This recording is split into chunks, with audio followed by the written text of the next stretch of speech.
Hello there, my bookish folks. Welcome or welcome back to the Chronicles of a Reader. And I am the aforementioned reader, Varsha. I'm so delighted to have you all here. I'm currently filming this on the last day of July, and you'll probably be watching this during the first week of August. So I know that this is a tad bit too late, but I still wanted to do the mid-year freakout tag, as this is something that I really look forward to watching from my favorite booktubers every year. I really didn't want to wait a whole year to have to do it in 2025. So I know this is rather late, but I hope you guys don't mind. To keep things fair, I'll only be taking into account the books I've read till June 30th. The ones I've read in July will not be included for this tag, even though a lot of them would fit the prompts a lot better than the ones that I've already read, but oh well. I don't have the physical copies of most of the books I'll mention here with me right now, because most of my books are borrowed, either from the library or from my friends, and I've returned most of them back already. The ones I do, I'll hold them up, but for the rest, I'll just put them on the screen over here. I'll try my best not to repeat any books for the questions, but for a few of them that'll be a bit difficult since I really can't find any other book to fit the question. Without any further ado, let's jump right into the questions. The first question is the best book you've read so far in 2024. For this question, I don't have that many books to pick from because I feel like this year I've been reading quite a lot of mediocre books. They're not bad per se, but they aren't really blowing my mind either. So I looked through my meager pile of 5 stars. Since my top favorite books are sequels to series that I enjoy, I don't think it's really fair to count them here because my enjoyment of them definitely banks on my enjoyment of the series overall. So I'll talk about them in the next question, but for this I would like to include a few standalone books that I read. We have The Torchbearers by A.B. Majmudar. This is something that I picked up at a book fair many years ago, I think 3 years by now. And I read this because my brother had read this before me and he was going to give me spoilers for it, something I really have to be wary of. This is a middle grade fantasy book set in India, a pairing that you rarely come across, and that itself was enough to make me excited to read this. This follows 11-year-old Prem Tripathi, who is dragged back to India by his father, a professor of Hindu mythology at an American university, due to a work-related emergency. And Prem finds himself quite bored back in Mumbai, where he has no friends and quite literally nothing to do except stare at his father studying centuries-old texts at a dusty institute. And so he begins to wish for something that would change his luck. When a talking fish drops from the sky into his palms during a downpour, Prem is quite confused, and he is set on a journey that will make his summer vacation quite eventful. He teams up with 2 other kids, Kushal and Samhita, and together they are the Torchbearers, the chosen few who can channel the power of the Vedas, and together they must figure out a way to stop the demons from stealing the nectar of immortality and thus saving the gods from extinction. This book was so lyrical and beautifully written, especially for a middle grade. I didn't have very many expectations going into it, but oh boy was I surprised. I adored this. I read this during exam season when I was quite stressed, so this really gave me a lot of relief. I loved how creative the depiction of the gods were here. And while I had a few issues with how all the asuras or demons were depicted as evil when they really weren't, other than that, I thoroughly enjoyed the book and would definitely recommend if you're looking for a diverse middle grade fantasy, or even just a beautiful book about magic and the power of belief in general. Another book that I really enjoyed, well, it's more of a short story. It's The Wickets by Gail Forman. So it's part of the Faraway collection, which is a collection of short stories that are published by Amazon Prime on Kindle. They go to a lot of different authors who are popular in their respective genres, and they put together a collection of short stories which are similar in a theme. And this collection focuses on fairy tale retellings, which I absolutely adore. Some of my favorite books happen to be fairy tale retellings. Here we follow the evil villains from the 3 fairy tales, Rapunzel, Snow White and Cinderella. So Mother Gothel, the evil queen, and Lady Tremaine, respectively. Or at least that's the Disney version of their names. I loved the fresh take on their story.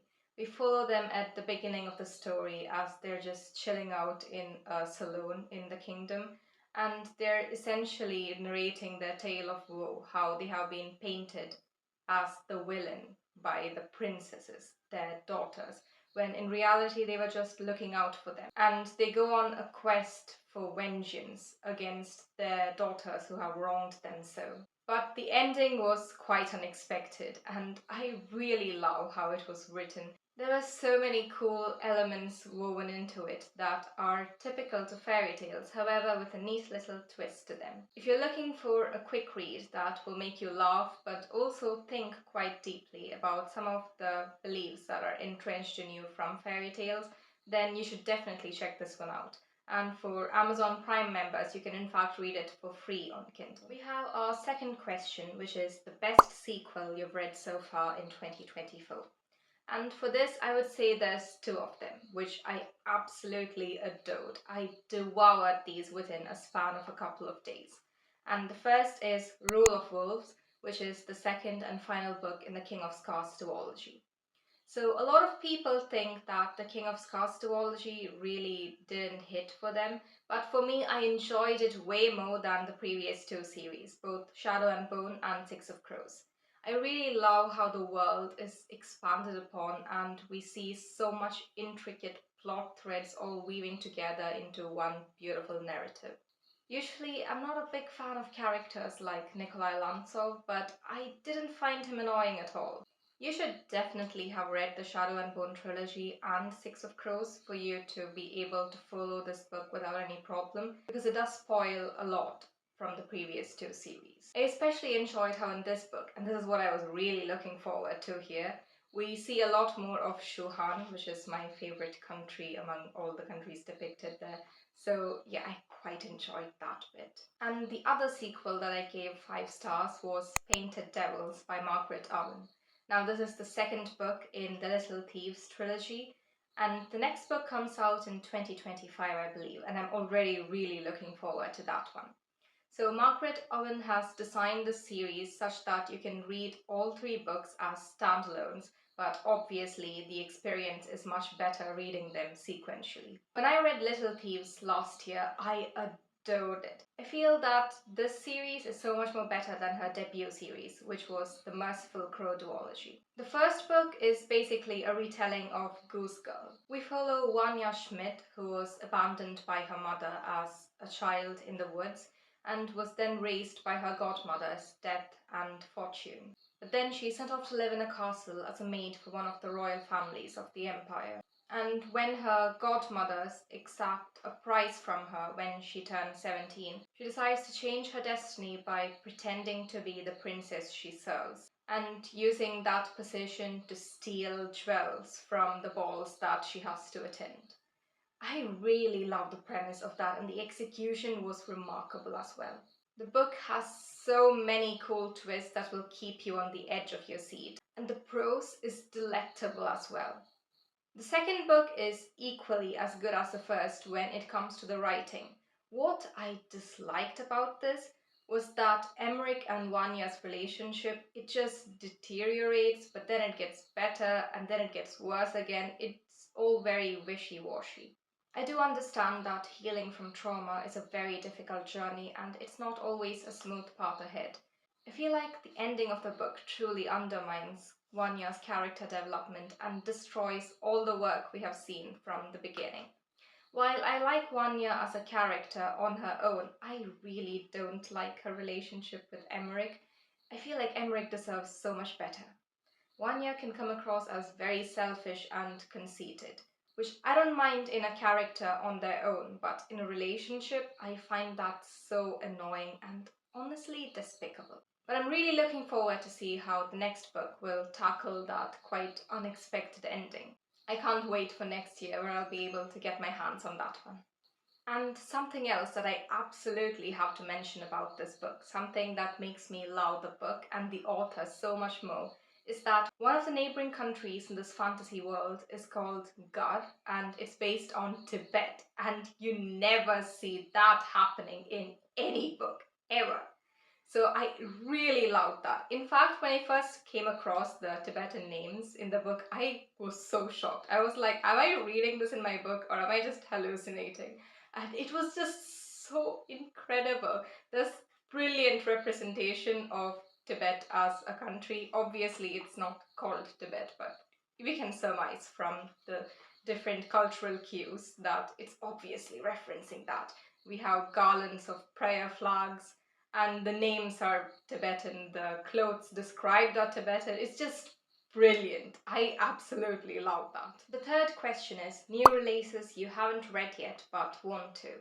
Now, this question is a bit more difficult for me to answer because since I'm a person who mostly subsists on borrowed books, most of the time I never get to read new releases as they come out. Even when I buy a book, I would still wait for the paperback edition to be released. Firstly, release dates in India are more delayed than the ones in the US or UK. So I would have to wait a couple of extra months for the book to be released itself. And then paperback edition, that takes nearly a year. So I never read new releases as and when they come out. But these are books that I would ideally like to get my hands on soon. So I would say Children of Anguish and Anarchy. That's the third book in the Orisha trilogy by Tommy Adeyemi. They came out with not much gap between the two, and I read those when they came out. I borrowed them from my friend, and I really loved that. Especially the first book, it was incredible. Then it took several years for the third one to even be announced. So now I feel like the excitement regarding the series has cooled quite a bit, but I still do want to check it out because the second book does end on a mad cliffhanger. Then there's The Fox Wife by Yang Tse Chu, and I really do want to read her other two books as well. Same with June He and A Crane Among Wolves. She writes historical mystery, which I think is very brilliant. And then a new fantasy book called Spin of Fate by A.A. Vora. The author is Japanese Indian, and she says in her interviews that this book is influenced by both Hindu and Japanese mythology, so I think that will be very interesting. I really love books with multicultural influences. And then we have Goddess of the River by Vaishnavi Patel. She is the author of Kaikeyi, which came out a couple of years ago. To be fair, I'm more interested in reading Kaikeyi. I haven't read it yet. This is a retelling of the myth of Ganga, and I do want to see how that would turn out. Some other books I would like to read include Sleep Like Death by Kaylin Bayron. She's the author of Cinderella is Dead, which I read a few months ago, which I quite enjoyed, and this one is a Snow White retelling, where Snow White is a warrior who is tasked with defending her kingdom, and I think that would be quite fun. Then we have Dragon Fruit by Makia Lucia, and this one is based on Pacific Islander mythology and is a YA fantasy, and the premise does sound very exciting, so I would like to check that one out too. And then A Distaste of the Earth by Kinpan Singh Nongkindri. I saw this at a mall bookstore and I almost couldn't believe what I was seeing. So this author and poet, I've heard quite a lot about him. He's one of the most famous writers from Northeast India. He belongs to the Khasi tribe of Meghalaya. This book is based on a popular Khasi folktale, and it really weaves the folklore and mythology of the tribe really cleverly, is what I've heard, so I would definitely love to read that. The next question is most anticipated release for the second half of the year. And once again, I'm not someone who keeps up with new releases because I know that it will be at least 2 years before I can get my hands on them, so what's the point? As of now, I still need to catch up on a lot of the popular series that have been floating around BookTube and BookTok. So I don't really have much time to check out new releases because I still need to catch up on the releases over at least a decade. But there are some that I really do want to read as soon as they come out because I really enjoyed the author's previous works. So firstly we have The Maid and the Crocodile by Jordan Ifweko. She's the one who wrote Raybearer. That duology was an absolute 5-star. I adored them, both books. So I really do want to check this one out. It's set in the same world too, which I really enjoy. And then we have Heavenly Tyrant, which is the sequel to The Iron Widow by Siran J. Jal. So the author has stated that the book might be pushed back to 2025, and that would be devastating because I was really looking forward to that one. The Iron Widow, it's like pure adrenaline being injected into your veins. You really can't tear your eyes away from the page, and I really hope that this one continues to be that amazing. The fifth question is biggest disappointment. So I think this is different from the worst book you've read, because the worst books that I've read this year were ones that I knew I was going to dislike, but I still read them. For me, a disappointment would be a book that I was expecting to be really great, but then it didn't hit the mark. And I read a book in July which would fit better for this, but I can't count it in. So I would just say that my biggest disappointment of the year was A Bowstring Winter by Dhruva Hazarika. Now, this book is set in Shillong, so I thought I would love this because I really like books set in the northeast of India. But the plot of this was so convoluted, like it literally didn't make sense. Most of the time, it was like I was stuck in a fever dream. Firstly, the author is from Assam.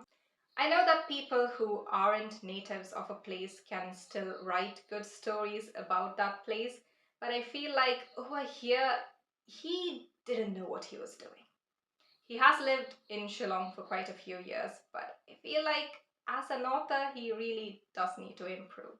The plot is an absolute mess. The best way I can describe it would be imagine Tokyo Drift, but with archery instead of guns, and it's set in Shillong. It was just such a weird book. Firstly, the writing, reading it is like wading through treacle. It literally prevents you from moving further. Your eyes glaze over until you're literally skimming the page. They just say the exact same sentence but in different iterations across a whole chapter. And some of the plot elements were things I really hate in books, like cheating. I despise that. It was just a horrid time. I gave it 2 stars just because it's set in Shillong. I really do want to read better stories set there in the future, hopefully. The sixth question is my biggest surprise. So I would say that it's A Fur Love Story by Luan Le. I wasn't expecting to enjoy that book as much as I did. I read it on the Simon Teen website. Every month they put out 5 popular YA books to read for free on their website. And yeah, obviously I'm not going to say no to free books. So I read that in June, I think. Or was it May? I read it for AAPI Heritage Month, where they had books by Asian and Pacific Islander authors on their website. And this is the first one that I picked up from that list. I thought it would just be a cutesy contemporary high school romance, but it was so much more than that. Firstly, incredible descriptions of Vietnamese food. And I really love how the Vietnamese words were just casually interwoven into the story. Most of the times when there are phrases said in a foreign language, the author immediately puts the translation in English below it.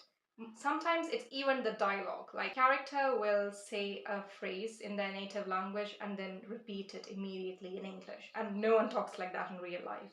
So I really appreciated this. I tried to look up a lot of the words in the beginning, but then I quickly tired of it, especially because I was reading this on my phone.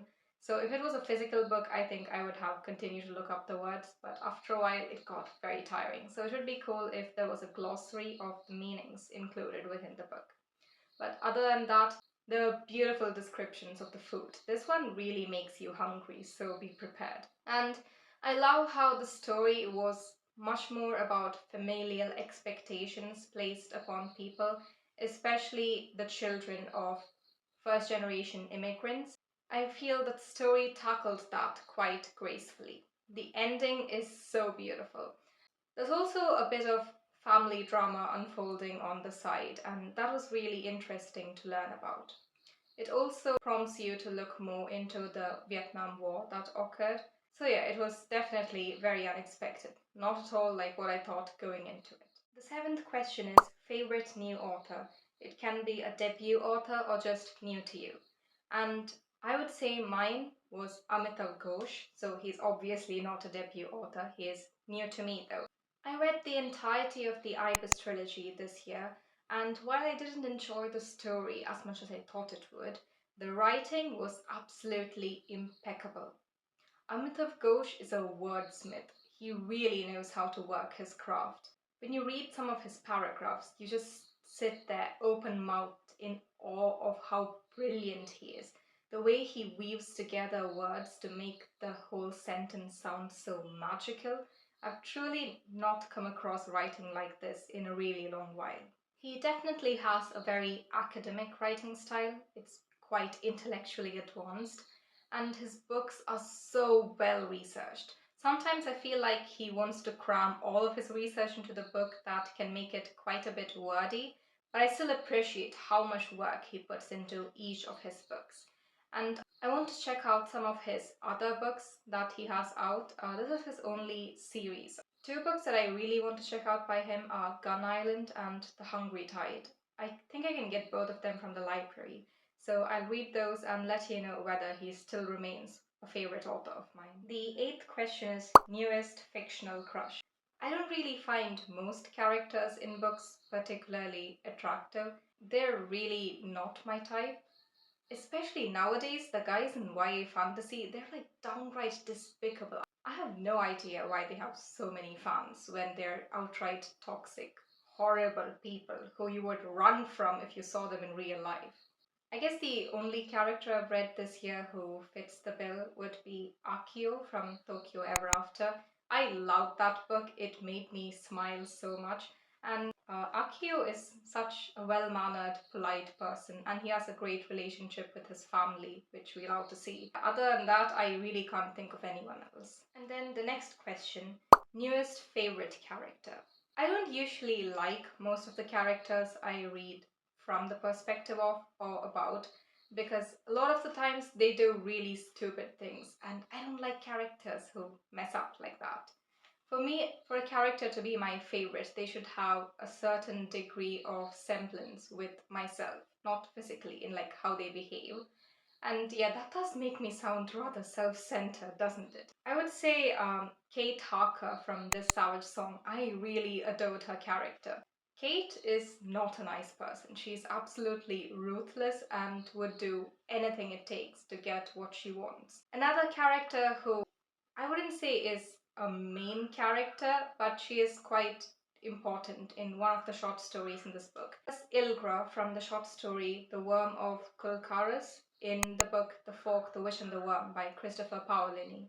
Now, I love the Aragon series. I have all four of the books right here. I haven't read Murtagh. I really do need to read that one, but it just came out last year, so I'm waiting to get it from the library. So The Fork, the Witch and the Worm is a short story collection that follows Aragon and what he's up to after inheritance. It's a bind-up of three short stories, and the last one is The Worm of Kulkaris, hence the title, The Fork, the Witch and the Worm.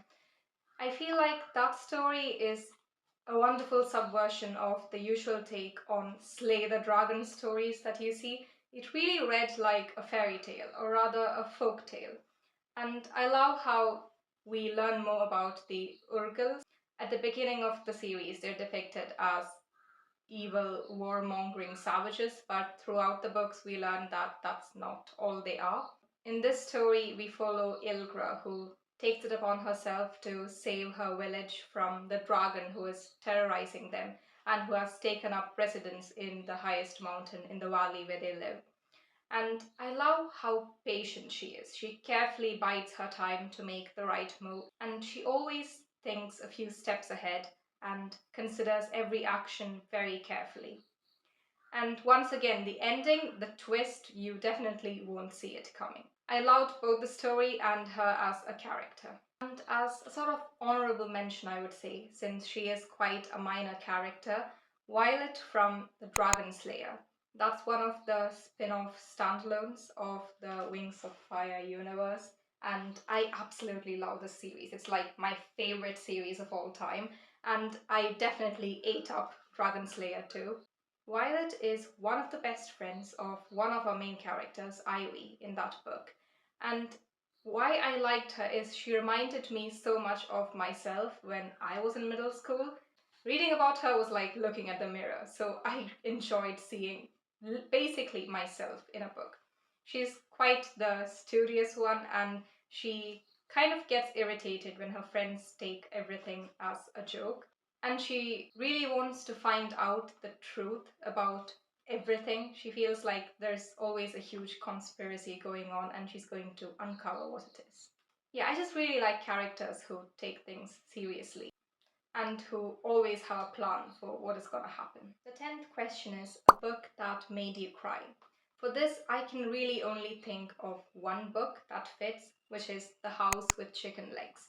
And once again, I would say this comes as a surprise because I really wasn't expecting a middle grade fantasy with such a cutesy cover to make me cry. I'm a very tough reader, especially when it comes to crying. I never cry in books. Sometimes movies and TV shows can make me shed a tear or two, but books, it rarely happens. And in fact, I know exactly when I would cry in a book, and that's when it has to do with an elderly character. Like either if they are sick or they're about to die, it always makes me very sad. And that's what happened here. In this book, we follow Marinka, who lives with her grandmother. It's basically a retelling of the Baba Yaga story. So her grandmother is a Yaga, a person who helps guide the spirits of the dead to the afterlife. And Marinka has to help her grandmother with the preparations for the guiding, and soon she would have to become a Yaga herself. But all she wants to do is go out into the world of the living, make new friends who aren't dead, and just be a regular kid. But she can't because she too is a Yaga and she has responsibilities to fulfill. She finds her life to be deeply unfair and sometimes wishes that she had anyone but a Yaga for her grandmother. But be careful what you wish for because sometimes that is what you get. I really enjoyed how whimsical the story felt. It deals with several heavy and important topics like death, but it's done in such a beautiful way that it's very suitable for young readers. I've got to say, I was expecting the ending to go a certain way because usually middle grade books have a happy ending, but here it was very bittersweet. Marinka definitely undergoes a lot of character development throughout the story. She comes to regret how she has lived her life till then and turns over a better leaf. I would really love to check out all the other books by the author, Sophie Anderson, since all of her books seem to have the same whimsical quality to them. We have the 11th question, a book that made you happy. For this, I would say it was the manga Kaguya-sama Lover's War, volumes 2, 3, and 4. The remaining volumes, which are 5, 6, and 7, I read these in July for a readathon that I did. If you haven't watched it yet, do check out my video. I'll link it up here. Or is it here? But the volumes 2, 3, and 4 are quite similar to these three in how fun they are. They would really cheer you up if you're going through a hard time. They definitely are so light-hearted and fluffy. If you want a cutesy story set in high school, I would really recommend you read these. Later volumes do have a lot more substance to them as well. It delves into some more serious topics, but overall, they're just a happy fun time. This question is the most beautiful book you've bought so far this year. So I don't buy a lot of books. Most of my books are borrowed books, but when I do, it's always secondhand. So a lot of the time, they're not in great condition. But this one, it is The Girl Who Fell Beneath the Sea by Axie O. Just look how gorgeous the illustration is. It's not just the cover that drew me in. I had heard of the book before I saw it. I don't know too much about this, but it is based in Korean mythology and it follows this character who sacrifices herself to save her sister, I believe. She goes beneath the sea as a bride for the Dragon King. I believe the story would be just as wonderful as the cover, and I'm really looking forward to reading this. The penultimate question is books you need to read by the end of the year. For me, how I arrange my TBR are the books that I need to return to people or the library first. I would get to them first and only then tackle the books that I own. So here it's as and when I acquire books from the library, I would have to read them and return them every month. I don't have any books that I need to read like by the end of the year. Most of the books I have to read every month, like within the month I have to read them and return them. So these books are not ones that I need to read by the end of the year. They're merely books that I would like to read by the end of the year. So we have the Mortal Instrument series. I've read book 1 already and I'm borrowing the rest from my friend, so the time that I have to return them is a lot more lenient. I also need to read the Akuta series. Me and my friend are doing a buddy read of it, so I would like to finish it by the end of the year, but we'll see. And then I'm currently in the middle of Daughter of the Moon Goddess. I have been in the middle of it for 2 months, not because I'm not enjoying it. I'm really loving it. It reads like watching a sea drama. It's beautiful. I haven't really gotten the time to pick it up, especially because I'm reading it digitally and there are other books that I have to get to first. And then another book that I'm also in the middle of is We Measure the Earth with Our Bodies by Tsereng Yangdon Lama. That book is a historical fiction that is set partly in Tibet and then in Nepal. And it follows two sisters who have been driven out of their homeland when the Chinese invade Tibet. I know that that book is something I would devour within a matter of days, which is exactly why I need to pace myself because I don't want it to end too soon. But I would really like to finish it by the end of the year. The final question is favorite book to movie adaptations. So I don't read a lot of books which have been adapted into movies or TV shows, since most of the books I read are middle grade and these are rarely adapted. So the only books I read which have movie adaptations would be Divergent and City of Bones, the first book in the Mortal Instrument series. And none of these are stories that I would particularly want to watch in movie format, so I haven't watched them yet. I might check them out just to see how the story gets adapted into a different media format, but it's not anything that I'm dying to watch. And that's it for the mid-year Freakout book tag. Once again, I apologize for how late this video is, but then again, I just started my channel in July and I didn't want to miss out on the tag. I hope you guys got some cool recommendations from the books I've mentioned. Do let me know what you all are reading right now. I would really love to discuss books with you down in the comments below. And do let me know what other videos you'd like to see from me in the future. If you enjoyed this video, please do give it a like and don't forget to subscribe to my channel for more bookish content. I look forward to seeing you all in my new video. Catch you later. 再见.